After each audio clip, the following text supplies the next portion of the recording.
வணக்கம் நண்பர்களே, நமது யூடியூப் சேனலுக்கு உங்களை அன்போடு வரவேற்கிறோம். இன்றுதான் விவாதிக்க போகும் விஷயம் ஒட்டுமொத்த தமிழ்நாட்டையே திரும்பி பார்க்க வைத்திருக்கும் ஒரு மாபெரும் அரசியல் திருப்பம். ஆம், 2026 தமிழ்நாடு சட்டமன்ற தேர்தலில் வாக்குப்பதிவு முடிந்து தற்போது வெளியிட்டுள்ள எக்ஸிட் போல் முடிவுகள் அரசியல் வட்டாரத்தில் மிகப்பெரிய பூகம்பத்தை ஏற்படுத்தியுள்ளன. குறிப்பாக தளபதி விஜயின் தமிழக வெற்றி கழகம் படைத்திருக்கும் சாதனை மற்றும் இந்த எக்ஸிட் போல் முடிவுகள் பிறகு விஜய் அவர்களின் தொண்டர்களுக்கும் நிர்வாகிகளுக்கும் விடுத்துள்ள முக்கிய அறிக்கையை குறித்து இந்த வீடியோவில் நாம் ஒரு டீப் டைப் செய்ய போகிறோம். இந்த வீடியோவை ஸ்கிப் செய்யாமல் முழுமையாக பாருங்கள். எக்ஸிட் போல் முடிவுகள் ஆட்டம் காணும் திராவிட கட்சிகள். தமிழ்நாடு அரசியலில் கடந்த 50 ஆண்டுகளுக்கு மேலாக திமுக மற்றும் அதிமுக ஆகிய இரண்டு கட்சியுமே மாறி மாறி ஆட்சி அமைத்து வந்தன.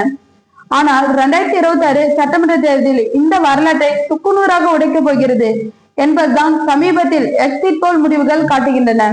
முக்கியமாக ஆக்சிஸ் மை இந்தியா வெளியிட்டுள்ள கருத்து கணிப்பு முடிவுகள் ஒட்டுமொத்த அரசியல் பார்வைகளையும் அதிர்ச்சியில் ஆழ்த்தியுள்ளது. அவர்கள் வெளியிட்டுள்ள தரவுகளின்படி தளபதி விஜயின் தமிழக வெற்றி கழகம் தனது முதல் தேர்தலிலே 98 முதல் 120 இடங்களை கைப்பற்றும் என தெரிவிக்கப்பட்டுள்ளது. இது சாதாரண விஷயம் அல்ல.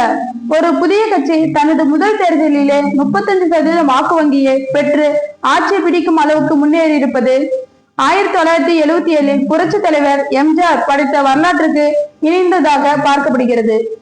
அதே போல் முதலமைச்சர் வேட்பாளராக மக்களின் முதல் தேர்வாக 37% வாக்குகளுடன் தளபதி விஜய் முதலிடத்திலும், தற்போதைய முதலமைச்சர் மு.க.ஸ்டாலின் 35% வாக்குகளுடன் 2வது இடத்திலும் உள்ளனர். டுடே சாணக்யா போன்ற பிற கருத்து கணிப்புகளும் விஜயின் கட்சி 63 இடங்களுக்கு மேல் பிடித்து அதிமுகவை பின்னுக்கு தள்ளி 2வது பெரிய கட்சியாக உருவெடுக்கும் என ஆருடம் கூறியுள்ளன. விஜயின் அதிரடி அறிக்கை மற்றும் முதல் ரியாக்ஷன். இந்த பிரம்மாண்டமான எக்ஸிட் போல் முடிவுகள் வெளியான சில மணி நேரங்களிலே பனையூரில் உள்ள தமிழக வெற்றி கழகத்தின் தலைமை அலுவலகத்தில் தொண்டர்கள் குவிந்தனர். ஆனால் விஜய் காட்டிய முதிர்ச்சியான அணுகுமுறைதான் இங்கே அனைவரையும் ஈர்த்துள்ளன.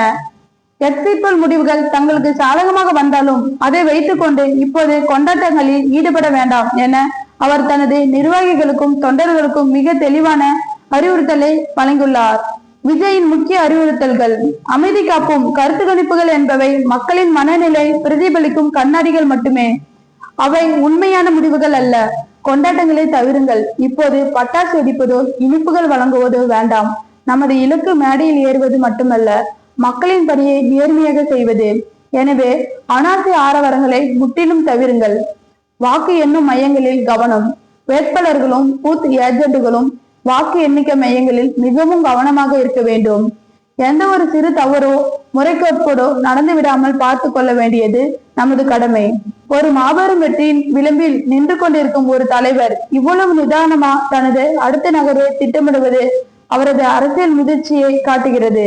அவர் தன்னை ஒரு நடிகராகவோ அல்லது சினிமா நட்சத்திரமாகவோ முன்னிறுத்தாமல் ஒரு பொறுப்பான அரசியல் தலைவராக முன்னிறுத்துகிறார் என்பதை இந்த அறிக்கை உணர்த்துகிறது. Ground reality. தாவேகவின் இந்த மாபெரும் எழுச்சிக்கு காரணம் என்ன? எக்ஸிட் போல்கள் எப்படி விஜய்க்கு இவ்வளவு பெரிய வெற்றி வாய்ப்புகளை கணிக்கின்றன? இதற்கு பின்னால் உள்ள கிரவுண்ட் ரியாலிட்டி என்ன என்பதை நாம் ஆழமாக பார்க்க வேண்டும். இளைஞர்கள் மற்றும் பெண்களின் வாக்கு வங்கி. 2026 தேர்தலில் முதல் முறையாக வாக்களிக்கும் இளைஞர்கள் மற்றும் ஜென்ஜிட் தலைமுறையினர் முழுமையாக விஜயின் பின்னால் ஆணி வகுத்துள்ளனர். திராவிட கட்சிகள் வழக்கமான அரசியல் சித்தாந்தங்களாக சோர்வடைந்திருந்த இளைஞர்களும் விஜயின் வருகை ஒரு புதிய நம்பிக்கையை கொடுத்துள்ளது. அதே போல் தேர்தல் அறிக்கைகள், பெண்களுக்கான திட்டங்கள், உதாரணமாக திருமண உதவிக்காக 8 கிராம் தங்கம் மற்றும் மாதம் 2500 உதவித்தொகை போன்றவை பெண்களின் வாக்குகளை பெருமளவில் கவர்ந்துள்ளன. ஊழல் மற்றும் ஆளுங்கட்சிக்கு எதிரான மனநிலை. திமுக அரசுக்கு எதிரான அதிருப்தி வாக்குகளை அதிமுக அறுவடை செய்யும் என்பதுதான் வழக்கமான அரசியல் கணக்கு. ஆனால் இம்முறை அந்த அதிருப்தி வாக்குகள் மொத்தமாக தமிழக வெற்றி கழகத்தின் பக்கம் திரும்பியுள்ளது.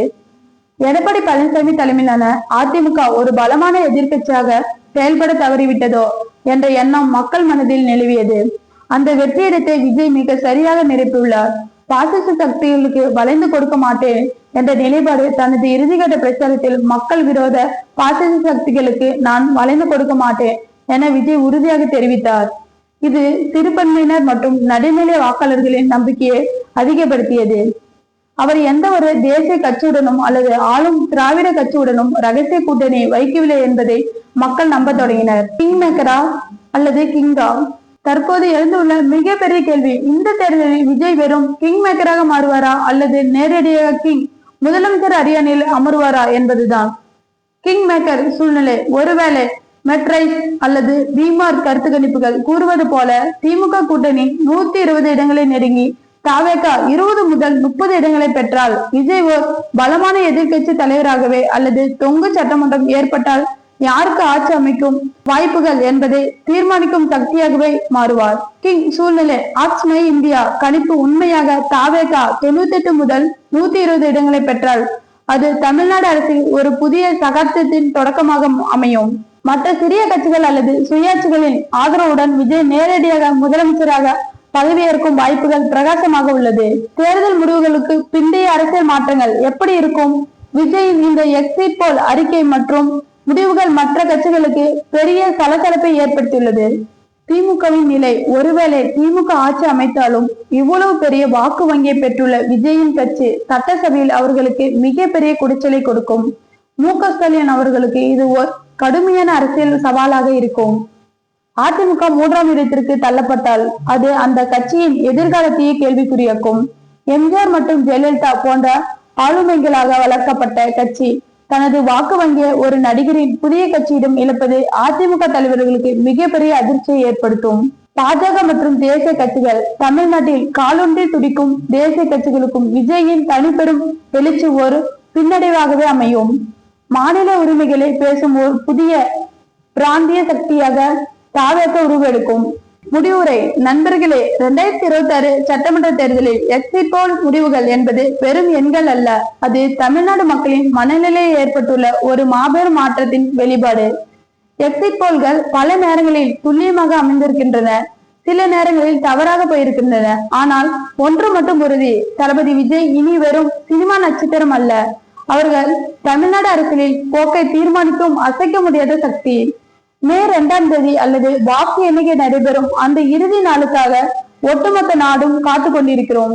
நான் ஆழம் பார்த்து அரசியலில் விஜய் நீந்தி வெற்றி பெறுவாரா என்பதை பொறுத்திருந்து பார்ப்போம். அவரது பொறுமையான முதிர்ச்சியான அணுகுமுறை அவருக்கு ஒரு நீண்ட அரசியல் எதிர்காலம் இருப்பதையே காட்டுகிறது. இந்த வீடியோ பற்றி உங்கள் கருத்துக்களை கீழே கமெண்ட் செய்யுங்கள். நீங்கள் விஜய் முதலமைச்சர் ஆவாரா என நினைக்கிறீர்களா அல்லது இது வெறும் எக்ஸிட் போல் மையா? உங்கள் விவாதங்களை எதிர்பார்க்கிறோம். மீண்டும் ஒரு விரிவான அரசியல் அலசலோடு உங்களை சந்திக்கிறேன். நன்றி, வணக்கம்.